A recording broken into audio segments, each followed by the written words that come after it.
Jeffrey Lionel Dahmer, one of the most infamous serial killers in American history, was responsible for the brutal murders of 17 young men and boys between 1978 and 1991.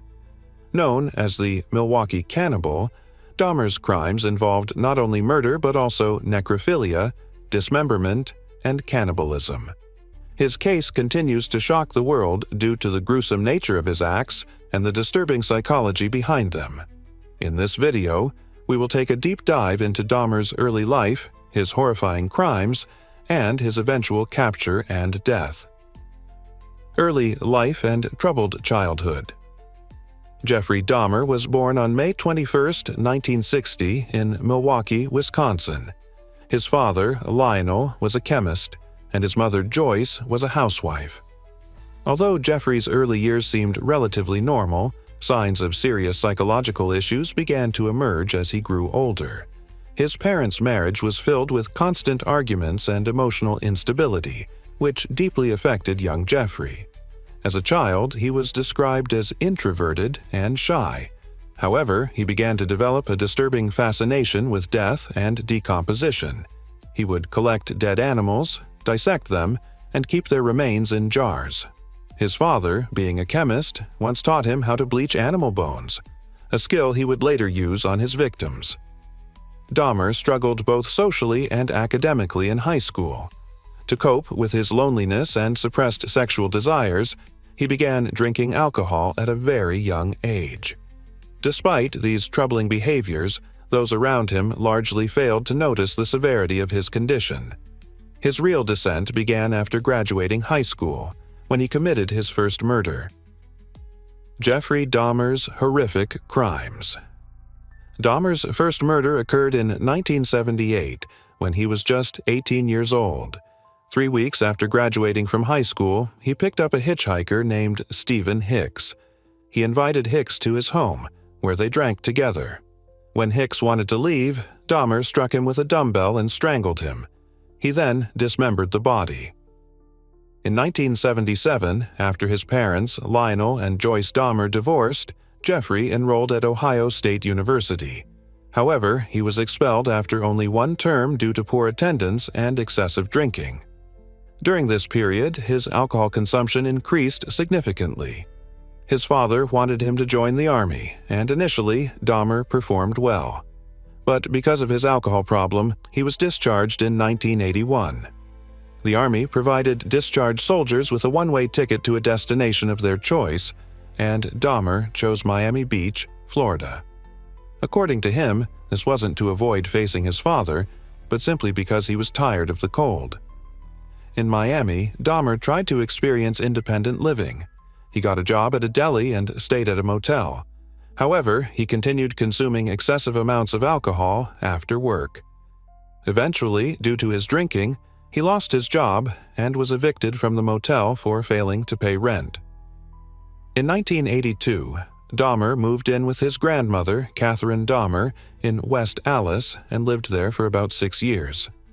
During this time, his behavior became increasingly bizarre. On one occasion, he even placed a decorated male mannequin, stolen from a store, in his closet. For nearly 10 years, he refrained from killing, likely out of fear of getting caught. But in 1987, he began murdering again. After his first victim, Stephen Hicks, Dahmer's next victim was Stephen Tuomi. Following Tuomi's murder, Dahmer continued killing at intervals. His victims were often men he met at gay bars, and he would kill them after spending time together. Dahmer lived with his grandmother until the summer of 1988, when she asked him to move out due to his strange behavior, late hours, and the foul smells coming from the basement. After leaving his grandmother's house, Dahmer moved to the west side of Milwaukee and continued working at the Ambrosia Chocolate Factory. The apartment he moved into became infamous as the site of many murders. Apartment 213, 924 North 25th Street, Milwaukee. In this apartment, he committed 4 murders in 1990 and 8 more in 1991. Dahmer often lured young gay men to his apartment with various excuses, such as offering to take photos or have a drink together. Once there, he would drug, sexually assault, and then kill them. His methods grew increasingly brutal over time. He practiced necrophilia, preserved body parts, and even ate the flesh of some victims. In attempts to create living zombies, he drilled holes into their skulls and injected acid or boiling water, all of which failed and resulted in death. He even kept the skulls of Anthony Sears, killed in 1989, and 14-year-old Konorek Synthasamphone until Hayes capture. Synthasamphone was found on the street, naked, heavily drugged and bleeding from the rectum, by two young women who immediately called the police. Dahmer rushed down and told the officers that the victim was his 19-year-old boyfriend and that they had a fight while drinking. Despite the neighbors' protests, the police allowed Dahmer to take the boy back inside. One of the most horrifying aspects of the case is how long Dahmer managed to avoid capture. Neighbors at the Oxford apartments repeatedly complained about foul smells, chainsaw noises, and heavy objects being dragged in apartment 213. Despite this, the police failed to act in time, and Dahmer continued his gruesome crimes. The capture of Jeffrey Dahmer. By the summer of 1991, Dahmer was killing nearly every week. He murdered Matt Turner on June 30th, Jeremiah Weinberger on July 5th, Oliver Lacey on July 12th, and Joseph Brandehoft on July 19th. Dahmer's killing spree ended on July 22, 1991. He had invited a man named Tracy Edwards to his apartment. According to Edwards, Dahmer tried to attack him and attempted to handcuff him. Edwards managed to escape after punching Dahmer while being dragged to the bedroom. He had been drugged and cuffed on one wrist, but he found a way to flee and reached a police car on the street, which was occupied by two officers, Robert Roth and Rolf Meller. When the officers entered Dahmer's apartment, they encountered one of the most horrifying crime scenes in history. Among the items found in the apartment were photographs of dismembered victims, severed heads stored in the refrigerator and freezer, human remains dissolved in a barrel filled with acid, human skulls and bones scattered around, along with numerous Polaroid photographs. 7 skulls were found in the apartment, and a human heart was discovered in the freezer. Dahmer was immediately arrested, and during the interrogation, he calmly and methodically confessed to all the murders in great detail. His cold demeanor shocked both the police and the public. After Dahmer's arrest, a group of Milwaukee residents protested outside the police department, holding banners to express their outrage over the failure of the police to catch him earlier. Trial and imprisonment. Dahmer's trial began on January 30, 1992. His defense attorneys argued that he should not be held responsible for his actions due to mental illness. However, after a 2-week trial, the jury determined that Dahmer was sane and guilty.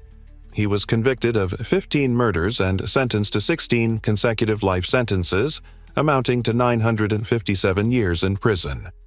Upon hearing the sentence, Dahmer expressed regret and requested the death penalty. In prison, Dahmer continued to claim that he was remorseful. He even converted to Christianity and was baptized. However, due to his infamy, he became a target for other prisoners.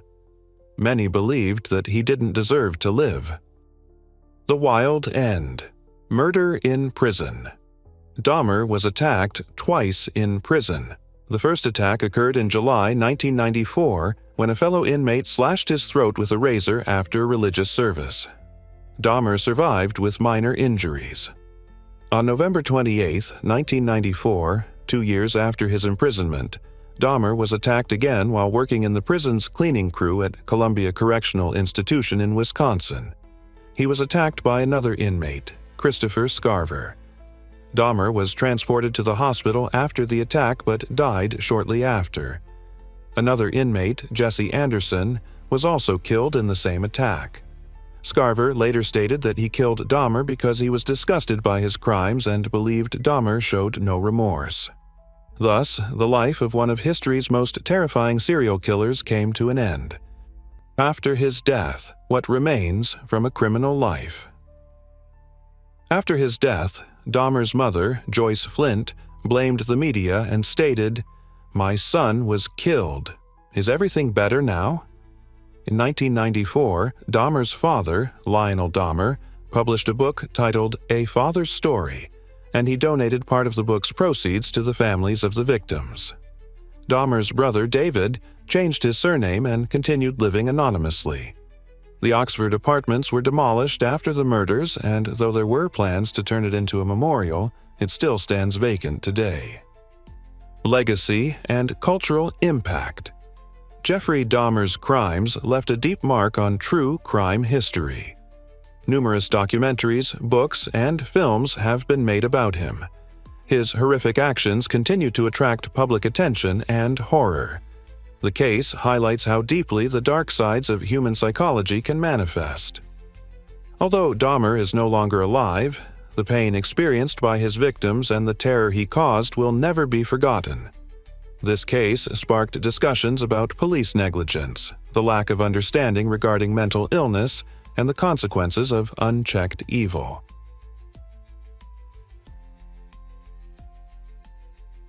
Thank you for watching.